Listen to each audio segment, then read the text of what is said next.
Bueno, el tema que vamos a tratar hoy se titula Nuestra responsabilidad frente a la obra de Cristo. Cristo hizo básicamente dos obras importantes en nuestra vida, que fue morir por nuestro pecado y resucitar para darnos una vida nueva. Entonces, ahora vamos a mirar cuál es nuestra responsabilidad frente a la obra de Cristo. Primero que todo, tenemos que entender que nuestra responsabilidad ante la obra de Cristo es reconocer de que somos pecadores, porque si nosotros no reconocemos que somos pecadores, pues no buscamos un salvador, porque solamente busca un salvador una persona que se siente perdida, una persona que se siente que con sus pecados no puede encontrar ninguna obra que lo pueda justificar ante Dios, y que solamente recurriendo a la obra salvadora de nuestro Señor Jesucristo es que puede ser salvo. Todos somos pecadores, y esa es el primer reconocimiento que nosotros hacemos, reconocer que todos somos pecadores, que nunca perderemos esa condición, que siempre la mantendremos hasta que muramos, porque somos propensos a pecar en cualquier momento. Como dice 1 Timoteo 1:15, que el apóstol Pablo dijo que Cristo Jesús vino por pecadores, de los cuales yo soy el primero. Entonces tenemos que reconocer siempre esa condición. Pero dentro de los pecadores hay dos clases de pecadores. Están los pecadores habituales y los pecadores inusuales, o sea que no son constantes, que no practican el pecado. ¿Cuáles son los pecadores habituales? Esos que están acostumbrados a pecar, pero son cristianos, se consideran cristianos, pero pecan y están acostumbrados a pecar frecuentemente, pero no saben que son enemigos de Dios, porque todo el que practica el pecado es enemigo de Dios. Y esos pecadores habituales podríamos clasificarlos en dos grandes grupos. Está como en la idolatría, que es espiritual obviamente, y que la idolatría solamente se pregona dentro de los cristianos, porque una persona que es mundana no puede ser idólatra.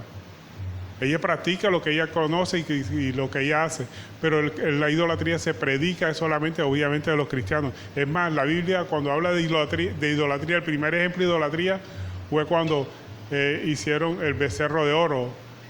¿Quién lo hizo? El mismo pueblo de Dios, hicieron el becerro de oro. Por eso la Biblia nos manda a hacer morir todo lo terrenal en nuestras vidas, lo que es fornicación, impureza, pasiones desordenadas, malos deseos, avaricia, todo eso corresponde al grupo de la idolatría. ¿Y las personas por qué caen en idolatría? Caen por descuido. Descuido, cualquier cosa que por descuido nos aparte de nuestra devoción a Dios. Entonces ahí es donde podríamos entrar que una persona entra en idolatría por descuido, en no cumplir y no hacer lo que le corresponde a su devoción a Dios. Entonces tenemos que hacer morir todo lo que es terrenal en nuestra vida para que podamos poder vivir espiritualmente. Pero también existe el adulterio espiritual. Cualquier cosa que intencionalmente nosotros hagamos que nos aparte de la devoción a Dios, podríamos caer nosotros en adulterio espiritual. ¿Y cuando una persona cae en adulterio espiritual? Por persistencia en el pecado, por falta de arrepentimiento genuino o resistencia al Espíritu Santo. Muchas personas se resisten a la obra del Espíritu Santo. El Espíritu Santo siempre que está en nuestros corazones, cuando hemos aceptado a Cristo en nuestro corazón, Él nos marca el camino que tenemos que seguir. Pero nosotros por nuestra persistencia, por nuestro corazón poco arrepentido, queremos hacer las cosas a nuestra manera. Y cuando nosotros tenemos a Cristo en nuestro corazón, pero estamos practicando lo que el mundo hace persistentemente, o sea, intencionalmente, nos constituimos en enemigos de Dios, como dice Santiago 4:4, que dice: oh almas adúlteras, ¿no sabéis que la amistad del mundo es enemistad contra Dios? Cualquiera pues que quiera ser amigo del mundo se constituye en enemigo de Dios. Entonces tenemos que nosotros estar arraigados en esto, que nosotros tenemos que decirle no al pecado, y obviamente que solamente podemos decirle no al pecado con la ayuda del poderoso Espíritu Santo. La persistencia al pecado se da por falta de arrepentimiento o por resistencia a la obra del Espíritu Santo en nuestra vida. Tenemos que ser obedientes, tenemos que dejar de resistir al Espíritu Santo. Entonces, el adulterio espiritual se diferencia en la idolatría, en que la idolatría las personas caen por descuido en hacer la obra de Dios, caen por descuido en su devoción a Dios, mientras que en el adulterio espiritual la persona lo hace intencionalmente porque ama mucho el pecado y no quieren dejar su pecado. Entonces quieren servir a Dios, pero quieren con su cuerpo y su mente servir todavía a las obras de la carne. Por eso la Biblia llama adúlteros. Adúlteros que los que tienen amistad con el mundo se constituyen en enemigos de Dios. Y en Hebreos 10:26 nos dice, porque si pecáramos voluntariamente, fíjense ustedes que aquí nos está hablando la Biblia de voluntariamente, porque se puede pecar a veces por distraído, por no hacerle devoción a la obra de Dios, o por voluntariamente, como dice Hebreos 10:26, porque si pecáramos voluntariamente después de haber recibido el conocimiento de la verdad, ya no queda más sacrificio de los pecados, sino un horrendo expectativa de juicio y hervor de fuego que ha de devorar a los adversarios. Y los cristianos que también somos pecadores, pero somos pecadores inusuales, esporádicos. ¿Por qué? Porque estamos en proceso de santificación. Y lo importante del cristiano es que cuando peca, enseguida recurre a la fuente inagotable de perdón, que es nuestro Señor Jesucristo. Y eso lo podemos hacer porque hemos experimentado el nuevo nacimiento, que es decir, que somos nuevas criaturas. Y al ser nuevas criaturas, ya no practicamos el pecado, sino que ocasionalmente podemos incurrir en pecado, pero inmediatamente reaccionamos y recurrimos a la fuente inagotable de perdón. Por eso la Biblia nos dice que si alguno ha pecado, abogado tenemos para con el Padre, a nuestro Señor Jesucristo, el justo. Porque hemos tenido una nueva naturaleza. Es como la paradoja de la mosca y la abeja. La abeja no le puede enseñar nunca a la mosca que coma miel, que es mejor que la basura. Tiene que la mosca sufrir una transformación en su mente para que la mosca pueda comer o ingerir miel y dejar de comer basura. Así de la misma forma nosotros, cuando hemos recibido el Espíritu Santo de Dios porque hemos aceptado a Cristo, nuestra mente es transformada en una nueva criatura, somos nuevas criaturas. Entonces ya no vamos a desear comer más basura, pecado, porque ya tenemos una nueva personalidad, una nueva naturaleza se ha creado en nosotros.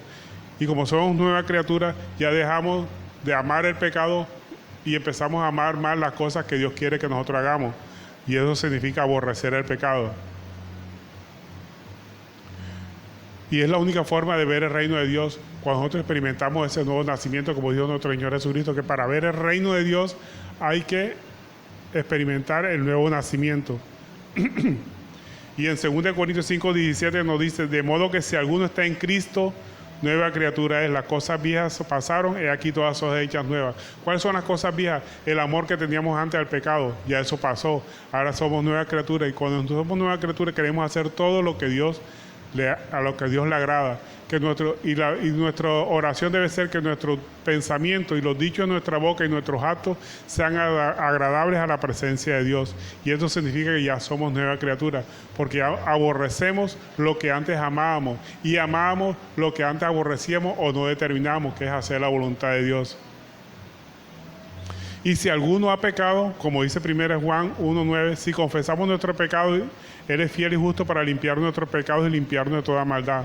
Pero si decimos que no hemos pecado, le hacemos al mentiroso y su palabra no está en nosotros. Es decir, que siempre tenemos que reconocer nuestra condición pecadora y que estamos propensos a cometer pecado, pero inclinados siempre al arrepentimiento, buscar el arrepentimiento, la reconciliación primero con Dios y con nuestro hermano si lo hemos ofendido.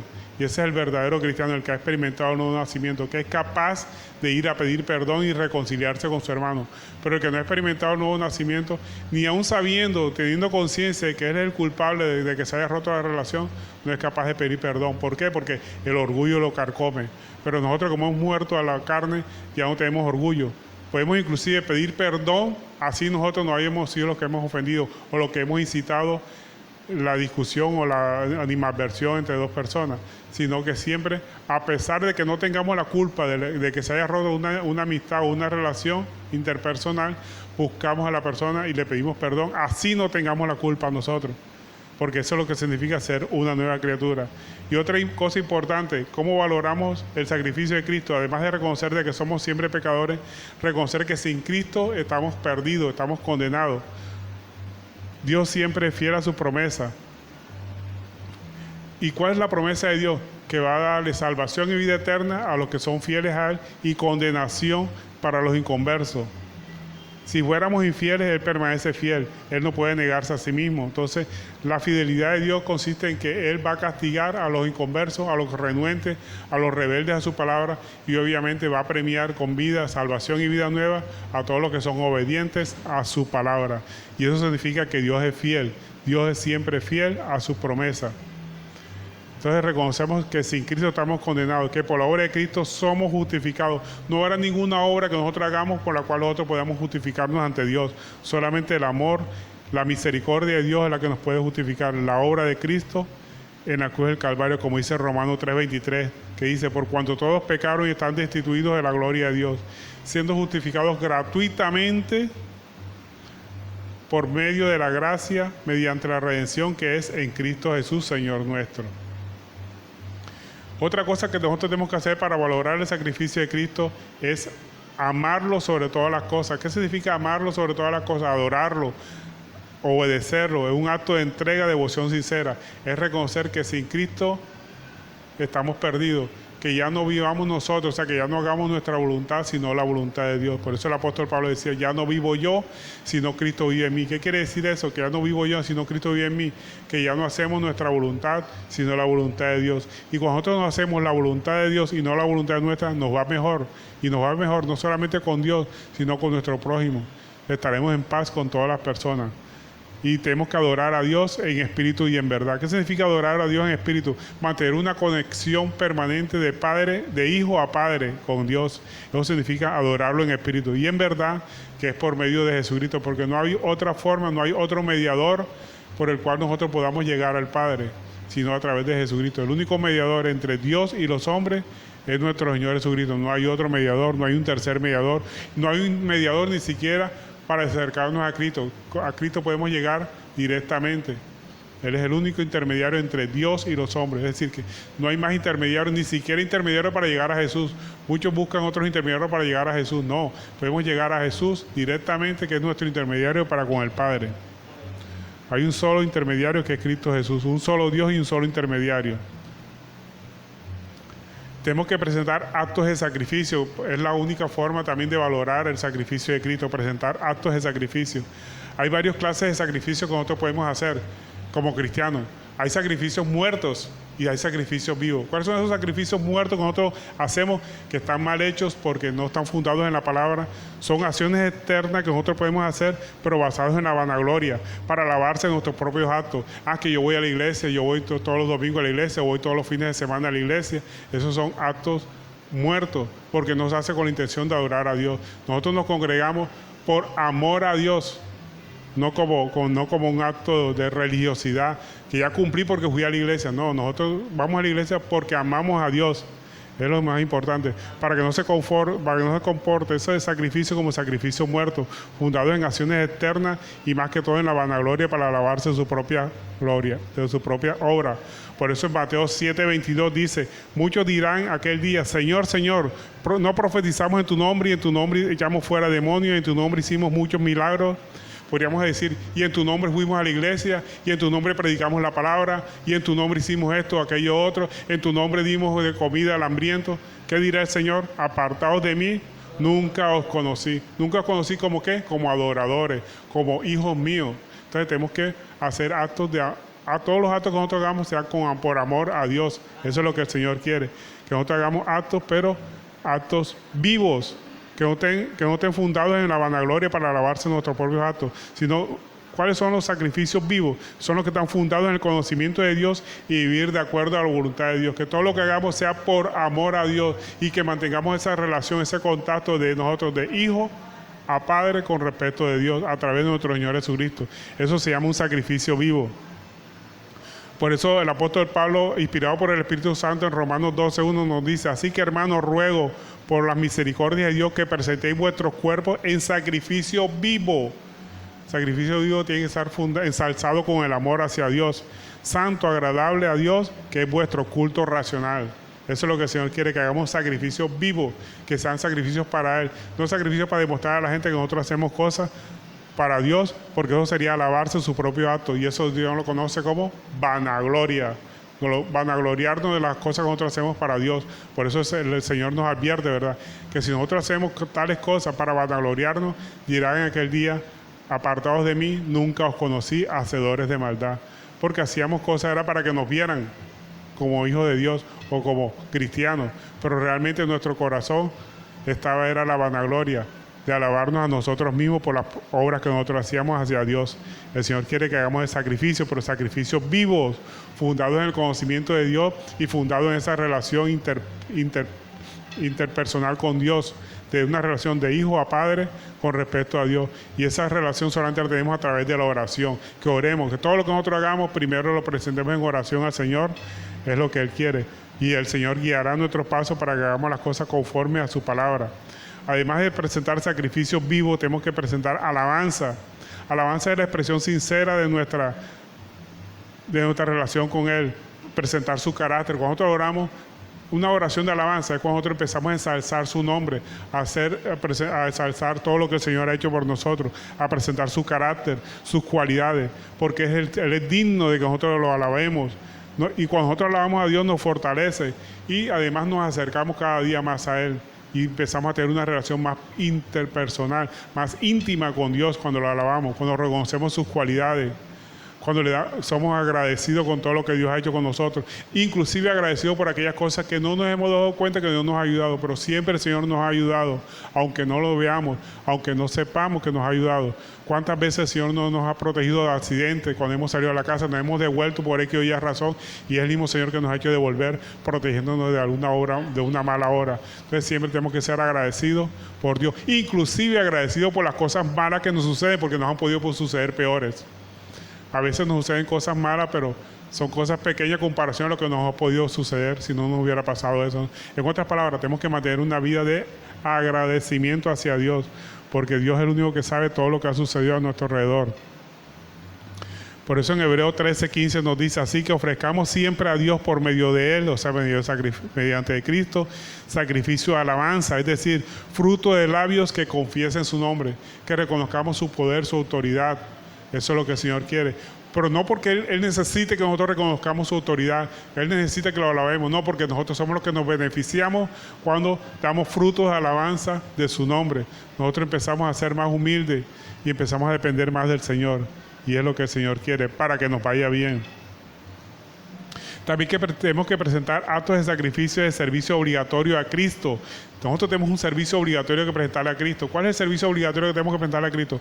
La predicación del Evangelio. Tenemos que predicar. La predicación del Evangelio no es una opción para el Evangelio, es una obligación. Por eso el apóstol Pablo decía, ay de mí si no anuncio el Evangelio, ay de mí. O sea que nos va mal si no predicamos el Evangelio. Y para predicar el Evangelio no necesitamos un púlpito, un micrófono. Con cualquier persona, en el bus, en el carro, en el automóvil, en el centro, en el almacén, en la tienda, podemos predicar la palabra de Dios. Mire lo que dijo el apóstol Pablo en 1 Corintios 9:16. Pues si anuncio el Evangelio no tengo por qué gloriarme, porque me es impuesta necesidad, y hay de mí si no anunciar el Evangelio. Por lo cual, si lo hago de buena voluntad, recompensa tendré, pero si de mala voluntad, la comisión me ha sido encomendada. Entonces tenemos que predicar el Evangelio y es un servicio obligatorio. Pero no solamente tenemos que presentar servicio obligatorio a Cristo, que es predicar su Evangelio, sino tenemos un servicio obligatorio con el prójimo. ¿Cuál es el servicio obligatorio? No es ni siquiera opcional, obligatorio para con el prójimo. Ayudar al prójimo en sus necesidades. Y la mejor ayuda que podemos hacer con el prójimo es nuestra oración. Oremos por las personas que están en necesidad. Así es. A nosotros nos parezca que no necesitan ayuda, que no necesitan de nuestra oración. Toda persona necesita oración, yo necesito oración, todos necesitamos oración, todos, cada uno, y eso es lo que más quiero de ustedes, sus oraciones. Y también otra forma de servicio obligatorio hacia el prójimo no solamente es ayudarlo en oración, sino perdonarlo. Estamos obligados, para el cristiano, el perdón hacia el prójimo no es una opción, es una obligación. Tenemos que perdonarlo. Así como Cristo nos perdona a nosotros, tenemos que perdonarlo. Y reconciliarnos en el momento que se haya roto la relación. Ya sea por nuestra culpa o por la culpa de la persona, no importa. Si es por nuestra culpa, también tenemos que pedir perdón. Y si es por la culpa de la otra persona, también tenemos que buscar la reconciliación. Lo que el Señor quiere es que nos reconciliemos uno con otro, que no haya enemistad entre nosotros. Entonces ya hemos visto varias formas de valorar el sacrificio de Cristo. Pero también para valorar el sacrificio de Cristo tenemos que tener una vida de oración. ¿Qué significa tener una vida de oración? Sería prudente abordar diferentes doctrinas con amor y respeto. Valorar las otras doctrinas, no criticar las doctrinas. Tomar lo bueno de las otras doctrinas. Porque toda doctrina tiene cosas buenas y cosas malas. Entonces tomemos lo bueno, no nos dediquemos a predicar, a criticar las cosas malas de diferentes doctrinas, sino a tomar las cosas buenas. Eso significa abordar las diferentes doctrinas con amor y respeto y un deseo sincero de entender y compartir la verdad según la enseñanza bíblica. No debemos aceptar cualquier doctrina, sino someter la prueba a través de la palabra de Dios. La palabra de Dios es nuestro filtro para saber si una doctrina es buena o es mala. Pero si sabemos que es mala, tenemos que orar por esas personas que tienen doctrina errada, para que el Señor les dé sabiduría y puedan enderezar su caminar.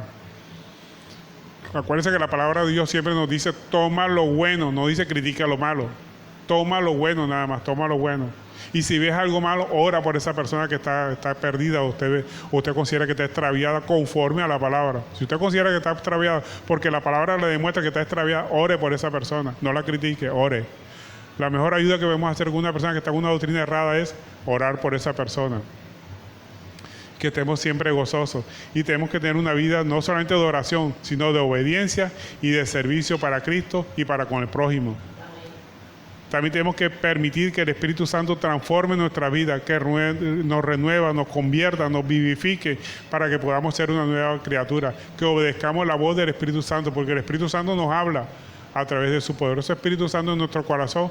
Podemos recibir órdenes de Dios, pero a veces nuestro corazón es rebelde y se resiste a obedecer la palabra de Dios, y eso nos lleva a cometer pecado. Acuérdense que la palabra Dios nos dice que si alguno está en Cristo, nueva criatura es. Las cosas viejas pasaron y aquí todas son hechas nuevas.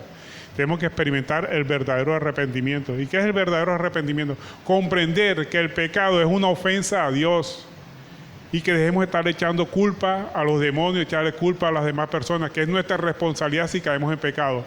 Es única y exclusivamente nuestra responsabilidad. Está bien que el pecado, el demonio, los demonios, Satanás, nos meten en zancadilla, pero es nuestra responsabilidad obedecer esas palabras o obedecer esas insinuaciones que nos hace Satanás y los demonios. Es nuestra responsabilidad. Entonces, cuando nosotros experimentamos el nuevo arrepentimiento, quiere decir que reconocemos que el pecado es, además de una ofensa a Dios, es nuestra responsabilidad, y de más nadie si incurrimos en pecado. Tenemos que recurrir en oración de arrepentimiento ante Dios, porque es nuestra culpa de haber pecado. Por lo menos el pecado de Adán y Eva. ¿Quién tuvo la culpa, la serpiente o Eva que cogió la manzana? Pues Eva que cogió la manzana, ¿verdad? Y Adán también, que mordió también la manzana. No se podía echarle la culpa a la serpiente, porque la serpiente Satanás está para insinuar la maldad. De nosotros está decirle no y obedecer la palabra de Dios. Entonces, que entendamos que es nuestra responsabilidad si nosotros incurrimos en pecado. No es responsabilidad de nadie, ni siquiera de Satanás. Esa es su función. En algunas doctrinas dice que Satanás es el perro de Jehová, que ataca cuando Dios lo permite. Entonces, aceptemos que Satanás ataque, pero es nuestra responsabilidad decirle no al pecado, de más nadie.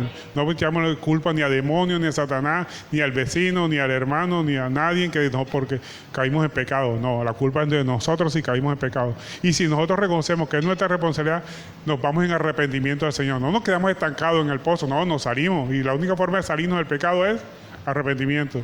Oración de arrepentimiento. Y acuérdense que Dios siempre está con los brazos extendidos a brindarnos su arrepentimiento. A brindarnos su perdón, darnos su perdón para que podamos salir adelante. Entonces, el verdadero arrepentimiento consiste en comprender el efecto del pecado, que es ofensa a Dios y es responsabilidad única y exclusiva nuestra. Y comprender que la obra de Cristo, su muerte y su resurrección, es para que nosotros muramos al pecado y darnos vida nueva. Y como dice Gálatas 2:20, con Cristo estoy justamente crucificado, ya no vivo yo, mas Cristo vive en mí. Lo que ahora vivo en la carne, lo vivo en la fe del Hijo de Dios, el cual me amó y se entregó a sí mismo por mí. Así que empecemos a valorar el sacrificio debido, teniendo una vida de oración, permitir que el Espíritu Santo nos transforme, nos renueva, experimentar el verdadero arrepentimiento, tener una verdadera comprensión de lo que es el pecado, reconocer que siempre seremos pecadores y que siempre mantendremos esa condición de pecadores, pero que seamos pecadores inusuales, y que cuando caemos en pecado siempre recurramos a la fuente inagotable de perdón, que es nuestro Señor Jesucristo, para que podamos llegar al Padre que es nuestro Señor Jesucristo, es nuestro único intermediario, y reconocer que sin Cristo estamos condenados, porque Dios siempre es fiel en cumplir sus promesas, y que por la obra de Cristo somos justificados, y que Dios es amplio y perdonador. Entonces empecemos a valorar el sacrificio de Cristo y a hacer obras de arrepentimiento y obras de sacrificio hacia Cristo y hacia el prójimo. La obra de sacrificio y de obligatorio que nos toca hacer a nosotros es predicar el Evangelio. Y las obras obligatorias con respecto al prójimo es perdonarlo, orar por las personas, ayudarlos, y además de reconciliarnos con las personas si se han enemistado con nosotros, ya sea por nuestra culpa o por culpa de Dios, no importa. Tenemos que buscar siempre la reconciliación. Así como buscamos la reconciliación con Dios, tenemos que buscar siempre la reconciliación con las personas que se hayan enemistado con nosotros, ya sea por nuestra culpa o por la culpa de ellos. Amén. Bueno, entonces esta es la forma de cómo nosotros podemos responder a nuestra responsabilidad frente a la obra de Cristo en la cruz del Calvario.